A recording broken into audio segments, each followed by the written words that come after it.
My name is Jeff. I live here with my family. That's my dad and my mom, my brothers, and there's my sister Andrea.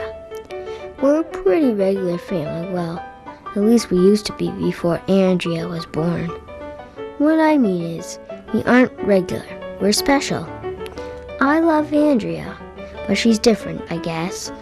She has Cornelia de Lange syndrome. I call it CdLS. Andrea's not like other kids. She's real small and her hands are like tiny, you know? When she was a baby, she had to go to the hospital a lot and get tests and stuff.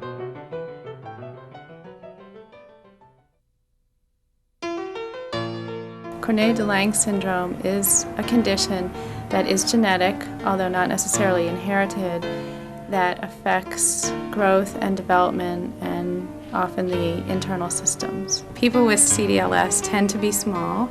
They tend to have more hair on their bodies and thicker head of hair than other people. They tend to have certain facial characteristics, an eyebrow that arches in a particular way and tends to meet in the middle, and very long curly eyelashes. And they have often differences in how their hands are formed, very small hands and feet, and they often can't fully extend their elbow. From the developmental point of view, it can range from really having very little mental development and progression all the way up to nearly normal intelligence. We don't know where the gene is that causes it or if there's more than one gene.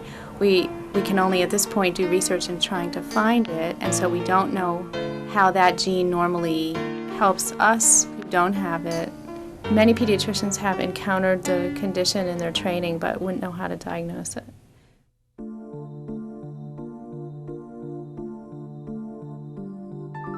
I remember seeing Andrea for the first time.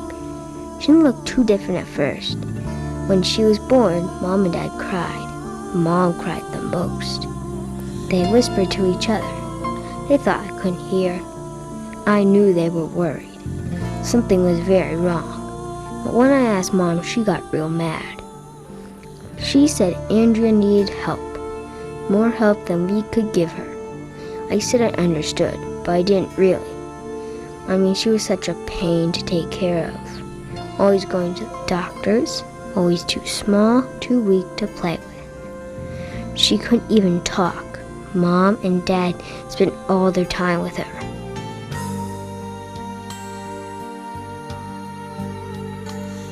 When Julie was born, the information we got was from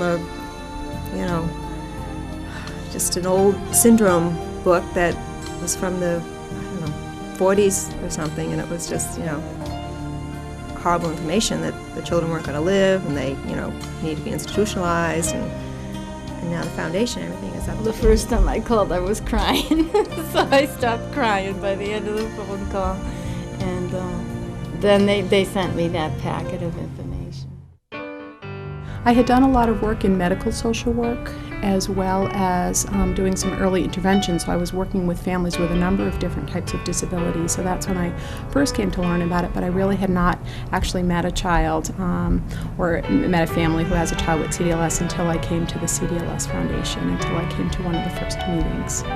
As with any new parent of a typical child, there are so many concerns and they want some reassurances, but here not only do they have the concerns that regular parents do, they also have, sadly some children have a lot of medical concerns, so they have a lot more questions.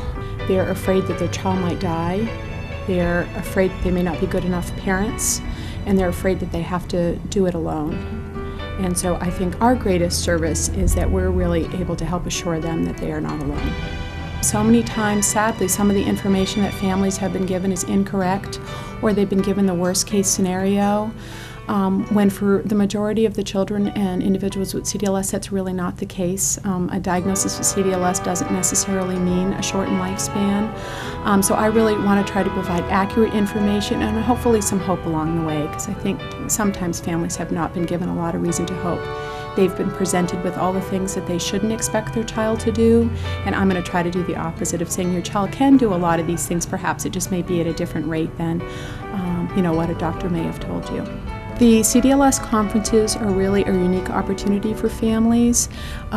We gather together and we have our medical doctors and educational specialists talk about the latest research and the latest information and what they've learned in dealing with people and children with CdLS.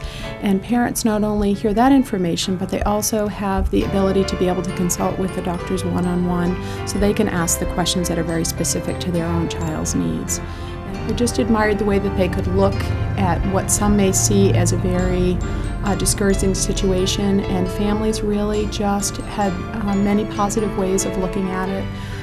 They were very resilient. They had, I think, just were accepting of this is who our child is, and were really trying to do the best that they could for their child. So parents that probably thought they could never handle it were really doing just great. Mom told me Andrea was never going to be like the rest of the kids, but there were some people who might help us. When Dad said we were going to go to the CdLS picnic, I didn't want to go. He said kids like Andrea would be there, but I can't play with them. They don't do stuff like I do. There wouldn't be anybody for me to talk to. At first, it was pretty scary. I didn't know anybody. I was bored. I really wanted to go home. Then I saw Mom and Dad. They were so happy. They were talking to other moms and dads, and I heard them laughing. And even Andrea was playing with other kids. Some were the same as her, some were different. But Andrea didn't care. She was having fun. Then this kid, Roger, asked me what her name was. He had a sister with CdLS too. He was cool. He liked soccer and bikes like me. I can't wait till the next time everybody gets together. I take it as a plus and a benefit looking back now that I had a special needs, sister, because, I came out of it more responsible and just like a better person. I would encourage other families to contact the foundation because they've given such great support to all the families that we know. The foundation was really a bright light for us. It gave us direction, and it gave us information, gave us support.